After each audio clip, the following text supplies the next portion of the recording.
this week's best MMA bets. We're talking UFC 290, a special on the road edition of the show. And we're starting it off right away with the lock of the week. Fighting out of Tijuana, Mexico, Brandon, the Assassin Baby Moreno!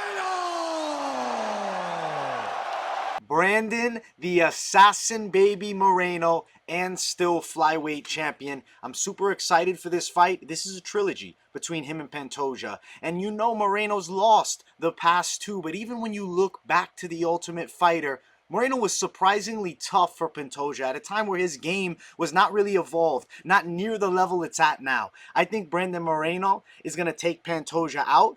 I've talked about the possibility of him winning by sub, but I'm not going to say go throw it all down on win by submission for Moreno. What I like for Moreno is the straight money line.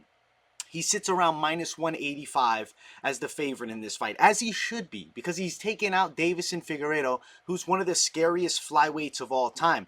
Pantoja is going to be a game test for him. He's got some of the best back takes in MMA. He's extremely slick with his submission skills. Moreno is going to be able to stop that back take. And you look at the wrestling, you know Moreno is going to be better there. I look at the athleticism, Moreno superior. The striking, Moreno superior. I'm riding with the Mexican and still champion. I see him taking out Pantoja. I think there's a real chance that he fatigues Alexandre Pantoja and submits him late in the fight. Something that's never been done before is Pantoja being subbed. Moreno, he was submitted on the Ultimate Fighter against Pantoja. I think he gets one back on him and rear naked chokes him in the championship rounds. He's going to be one of those fights that's high paced. It's going to be a war. I see some competitive moments early, but then late, Brandon Moreno to take over. The Mexican boxing has evolved. His gas tank's incredible. And I'm telling you, Moreno is hungrier than ever to get this one back. And he's going to. Pantoja's not beaten Moreno for a third time. It's impossible. And that's why I'm locking him up. And that's why I'm dropping the lock at the start of the show. Now, if you're looking at the prop betting side of things and you're like, yo, I'm kind of seeing a chance of Moreno to win by submission, I want to throw down on it. It's plus 900 for a win by sub. The possibility to the value right there, I think, worth a stab. Plus 900 sprinkle, but the money line is the A side. Moreno is going to beat Alexandre Pantoja on Saturday. I can't wait for it. This lock is probably my most exciting lock in a while. I got to go with Mexico. I got to go with Moreno. I got to go with Ann Still. And I got to go with the redemption, the revenge. He's 2 down against him. Yeah, I know one's an exhibition because it was the Ultimate Fighter. But third time's a charm. Brandon Moreno, and still champion of the world, lock of the week. And we started the show off with the lock of the week. I do want to jump into now some of my most confident favorite picks on the card. Now, since we are on the road, I'm just going to bring the stats up on screen here. And I want to talk about some of the most confident picks. Obviously, Robert Whittaker over Dricus du Plessis. I think he's due for a finish, and I'm leaning that Whittaker by KO side. Whittaker by TKO, plus 135. Now, the money line is minus 400. It's going to be a parlay piece. We'll talk parlays at the end. Whittaker's name will be mentioned. I see him as way better than Dricus du Plessis. Du Plessis got mad toughness, for sure. But Whittaker is going to find home to so many shots. Dricus is not going to be able to grapple with Robert Whittaker. It's going to be one-way traffic. And then Robert Whittaker is probably challenging Israel Adesanya for a third time. And actually, rarely do we have interest in a 2-down trilogy. I'm very interested in this one. I actually think Robert Whittaker could still give Adesanya hell. Just like last time out is extremely close. So Robert Whittaker, high confidence pick. Another one of the high confidence picks, I'm going to say that this one, could be on the fairly obvious side, is Jack Della Maddalena. He is a minus 900 favorite. It's an unplayable money line. Yes, I know. Even the under, plus 275. Josiah Harrell's a tough wrestler. He's a good fighter with good potential, and I think he's going to make waves, at 155 pounds as he continues to develop. Very young, 24. but he's not going to be ready for Jack Della, who was preparing for a significantly larger and more experienced grappler in Sean Brady already heading into this fight. Looking at the odds, Della Maddalena KO minus 285. That's probably what's going to happen. I'm thinking first round KO. It's minus 175. Unfortunately, there's not much of a play here with Della Maddalena. Besides the extension of your parlay, which we'll talk about, the extension of the parlay. The next one of the most confident picks, Tatsuro Taira, sits at minus 1100. It's a disgusting line. There's no money line here. It's unfortunate, but it's realistic. And I don't think that Chairez has much of a chance once they hit the floor. I like Taira to win by submission, and so do the bookies. He's minus 230 to win by submission. So then you have to ask yourself, how does he get it done? That under 1.5 is minus 130. Could Taira go longer? Maybe. It's one of those fights that's not the best betting side. Minus 1100 favorite. I mean, you could put Taira as another extension parlay. The sub is very live and likely. I'm calling sub minus 230. I mean, you could try to round pick it. First round minus 105. Second round gets you plus money at plus 250. And Chairez is pretty tough. Maybe he goes into the second round. You're playing roulette on that one there. I'll tell you though, Taira winning the fight, extreme confidence. Another high confidence pick.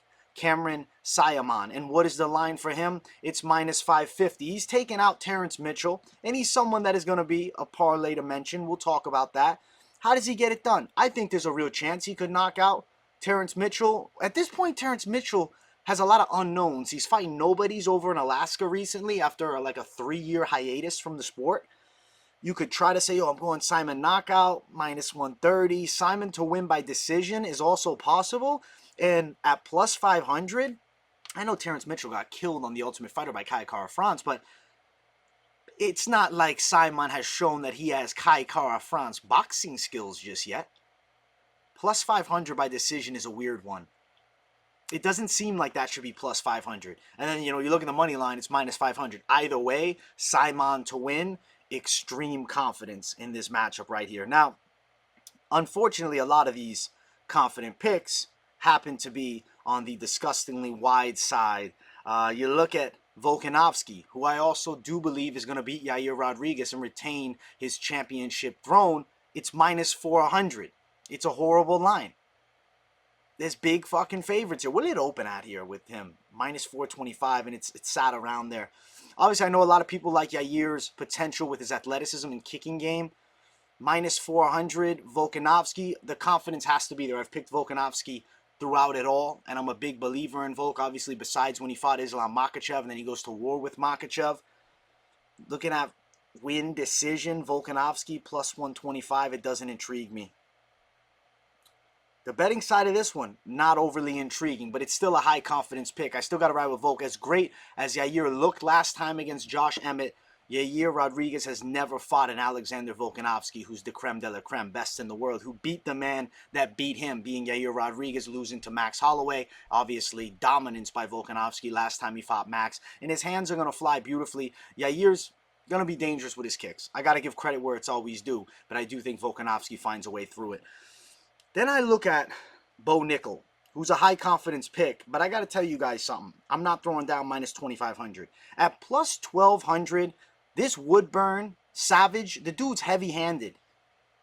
And if you sprinkle $20 on plus 1,200, it could really hit hard and heavy for you. I'm very curious. They haven't dropped knockout prop yet, but once they do, I'm going to be curiously assessing that. Because, it might be plus 2,000 for a knockout, and he ends up getting, he's 5'8". He's a stocky little short guy that's built like a fucking brick house. 6'1" Bo Nickal, it might be harder to take down, it's going to be a Woodburn than it would a Donovan Beard or a Jamie Pickett, a lanky striker, whereas Woodburn is more of a bite down on his mouthpiece, brawling, striking style, but he's short as they come.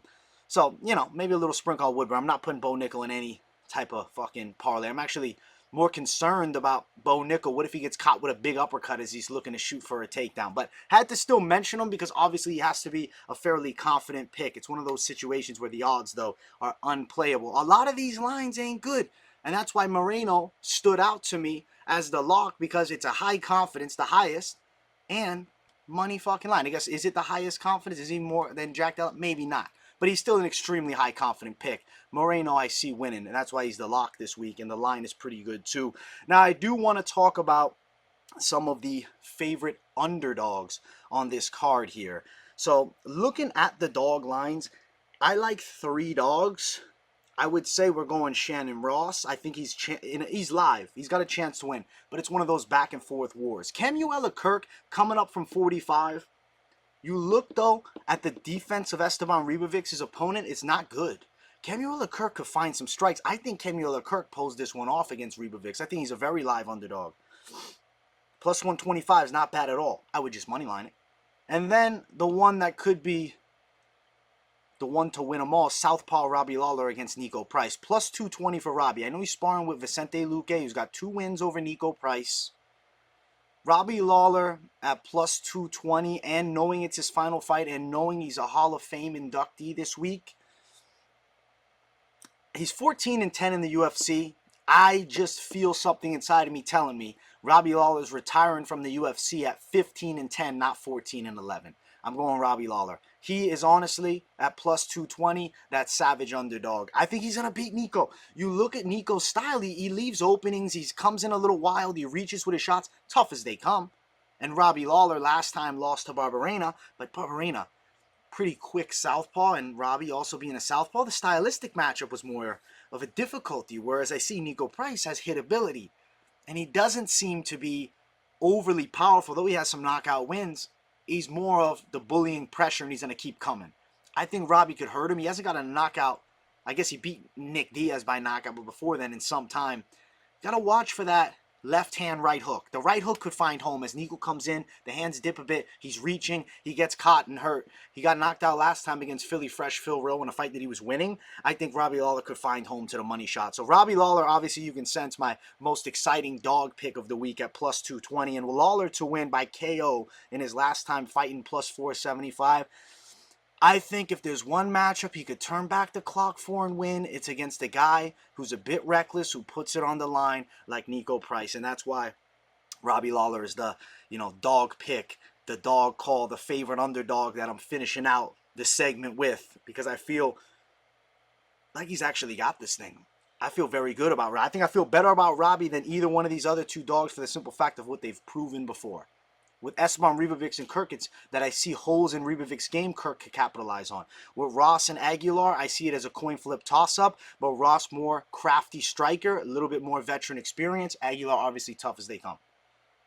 Let's go. Those are the favorite dogs. And I want to jump to the parlay section. I want to talk about some parlays to close out the show here. And I really wanted to come up with one that I'm feeling is like the safety call, and it's right on screen here. Minus 145 for Simon, Whittaker, Jack Della Maddalena. I see these 3 as pretty sure winners here. And yes, minus 900 is not a great tag, but it brings you from, minus 190, I believe, to minus 145, adding them in. So him, Simon, Whittaker, I think is a very solid play. I like the confidence, and I like the likelihood of this call here. And then I look, hey, maybe you're like, yo, I want to put Volkanovski in my slate. If you did, you're looking at minus 111 for that. You'll be shitting your pants heading into the main event in a fight with, a very hungry Yair against the, in my opinion, on the way to be featherweight GOAT, Alexander Volkanovski. I like the safety parlay here with this one, but we could add more steam to it and bring some excitement.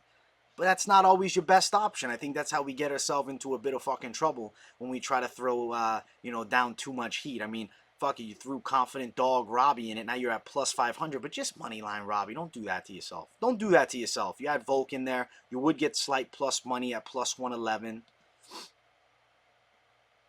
Moreno's my guy. I'd add Moreno to the slate over anybody else because the value to the likelihood to my parlay plus, Simon, Whittaker, Jack Della, Moreno. I feel that this card is going to be wild. And the lines are very interesting. It's a pay-per-view card. There's some massive favorites. Not a lot of close lines. When you're looking at close lines, you got what? The Crute Menafield fight as a close line. Obviously, you got Shannon Ross versus Aguilar. Close line. Camuela Kirk, Ribovics, close line. Other than that, you got some big favorites here. I mean, Jalen Turner is like minus 250 in his fight against Dan Hooker. I don't think he should be minus 250. I think he's minus 170. That would be, a more reasonable play. more reasonable call, rather. This is like a good plus money 4-fighter play that I could see coming through here. This is a very interesting card. As I look through everything, my confidence is on the closer money. I'd rather hit with less than chase for more. I know normally I'm happy to drop a lot of Hail Marys, and maybe after weigh-ins I'll have the A1 Hail Mary, but as I'm sitting here talking to you guys, it seems like the more smart side would be less is more. Something weird though was I was looking at the over in this fight here. Oh, they don't have it available here. But the over in the Petrino and Pranchino fight was like plus 120. And I was thinking, yo, is there a chance Pranchino survives? I do think it's possible, but not saying it's a great play. Plus 150, Simon, Whittaker, Jack Della, Moreno. This would be the higher plus money play, but I like it even without Moreno. You don't want to have the lock of the weekend, 3 high confidence picks that I'm pretty sure are going to hit. You throw down on Moreno, straight money line, and then you have a safe parlay play to secure yourself on the other end. Maybe you're chasing dog money, Robbie Lawler. Those are 3 decent bets, and I think maybe 15, 20 bucks on Woodburn to pull off a crazy knockout upset just for the fun of it. I mean, not for the fun of it because I want to win, but it's like minus 2,500 is crazy. And then I have this stocky 5'8" Savage that Bo Nickal's fighting. This is an interesting stylistic matchup. This is somebody that's going to be harder to get under than somebody like Jamie Pickett or Beard, like I said earlier. Guys, on the road edition of the show, I hope you enjoyed it. I did.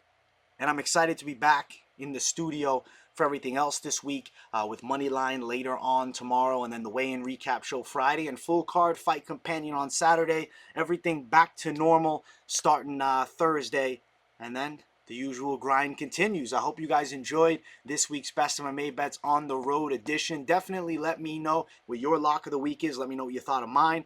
Throw some of your favorite dogs. Do you like what I'm saying about Robbie Lawler? Can you guys see what I'm saying about Robbie Lawler getting this one done? Definitely let me know in the comments. I appreciate each and every one of you. Much love to everybody watching, and I will see you all in the next one. Peace, everybody.